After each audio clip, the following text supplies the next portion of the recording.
So this market garden is one of the aspects of our first year effort of farming that I am most excited about. I'd say it was a really big win. It was our first time farming, like gardening in this North Texas climate, beyond, you know, some tomato plants in my backyard back in East Dallas. I'd done some gardening in Santa Fe, New Mexico, but that's a really different climate situation. So what we did was we bought a class from a guy named Charles Dowding. If you don't know him, do yourself a favor, Google him, watch his YouTube videos. But he's an organic farmer in England who teaches this method called no dig, no till gardening. And as you can see, the results are fantastic. So I'll take you through the garden and I'll explain how we built this. So what we did, his method is you lay down several layers. We did 2 layers of cardboard. We had just done an out-of-state move, so that worked really well. We also raided dumpsters behind a couple of different stores in Denton at night. You know, they just have their paper out there. We didn't steal it, it was just to be thrown away. And we did several truckloads full of dumpsters of cardboard. You have to take the tape off of it, which is kind of tedious. But anyway, you lay down 2 layers and then you build these beds up. And your first year you want to go 6 inches high. And so we built these beds out of compost. We got our compost from Dino Dirt in Denton, Texas, which is a city-run compost program. They do testing on it. And you build your beds, and then in between, in the pathways, you add wood chips, which we got wood mulch from a friend of ours here in Sanger. We just had flash flooding, so you'll see my wood mulch is actually, to a large degree, run off. So I'm actually going to need to redo those paths over this next week. But let me just show what we have got going on. This is our first trellis house. We've got sweet peas. I did those direct seed. Back here we've got the brassicas, cauliflower and broccoli, as well as cilantro. My cilantro did really well in my seed start, so you'll find cilantro kind of popped in everywhere. My broccoli and cauliflower did really well too, so I've kind of got them everywhere. I can't bear to throw away a plant, so if I've got a place, I will use it. We have sweet peas here. They're doing great. On the right, we have patty pan squash. I just put them in. We got past the last freeze warning. On the left, we've got pole beans. Now, I'm super disappointed in my pole beans. I did those from seed too. I think the cardinals eat those because pretty much as soon as they started blooming or, you know, coming up out of the ground, they started getting nipped off the tops. I'll show you an example. And then I started finding little red feathers around here. And we do have beautiful, lovely cardinals. So I think maybe I lost a lot of this crop to my gorgeous birds, which is okay. I love seeing the cardinals. It's a small price to pay for those glorious birds, but I'm afraid that's what happened.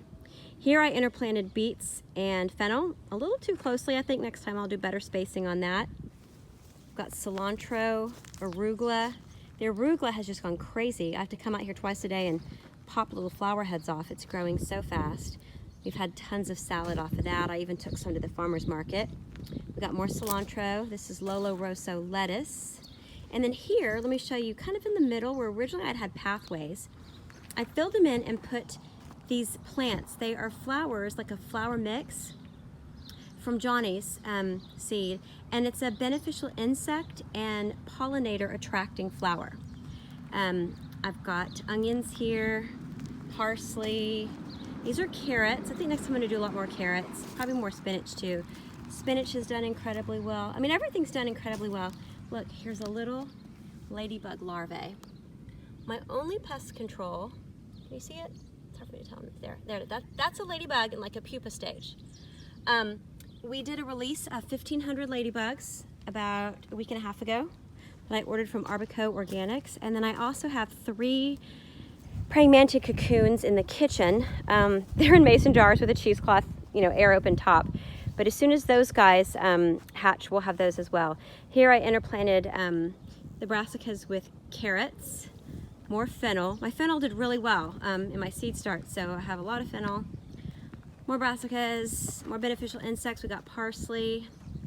And then over here I have the romaine and butterhead, more fennel, more beets. Now these beets and these fennel, I did seed start in my seed house, which I'll show you later. The other ones, the earlier ones, those I did direct seed. I kind of did a little bit of an experiment on those to see which would do better. Here I've got more romaine. I probably could have done the romaine closer. The butterhead I should have put more space in.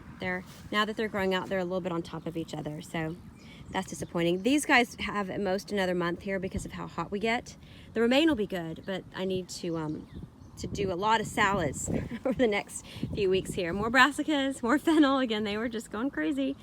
And then here's my tomato house. Again, we get intense winds, and they just run through here like crazy. So I've got two kinds of tomatoes, Cherokee Purple on the left, Brandywine on the right, and we built this trellising house with the polyplastic to try to prevent wind damage on the tomatoes. Speaking of wind, this is our south side wall, and we get extreme winds, 40, 50 miles an hour coming from the south.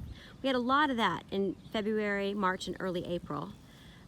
This is the west side. I've planted 2 rows of elderberry bushes. Obviously they have a long way to go to come in, but I planted about 24 of those. I did them here, and then on the back fence there by the storm cellar, I've got another row there, so we'll see how those are going to grow in. This is north side, our strongest wind sides. We get wind from all sides up here, y'all. It's intense. But north and west is the strongest. So we've already got the structure, which is helping. But this side here, I've had a lot of damage on this side of the garden from the winds. So we've got some extra hail bait. I can't even talk. We have extra bales of hay from the cows, I think 6. So we're gonna put those in a line along there for now. And then I'm gonna look at maybe doing some photinias along this fence line, and then also back kind of along here. So again, this first year, we're just trying to figure it out, what works, what doesn't. Oh, there's a butterfly. Where'd he go? Where'd he go? Where'd he go? But yeah, that's our market garden. Super happy. Look up Charles Dowding. The man is a genius.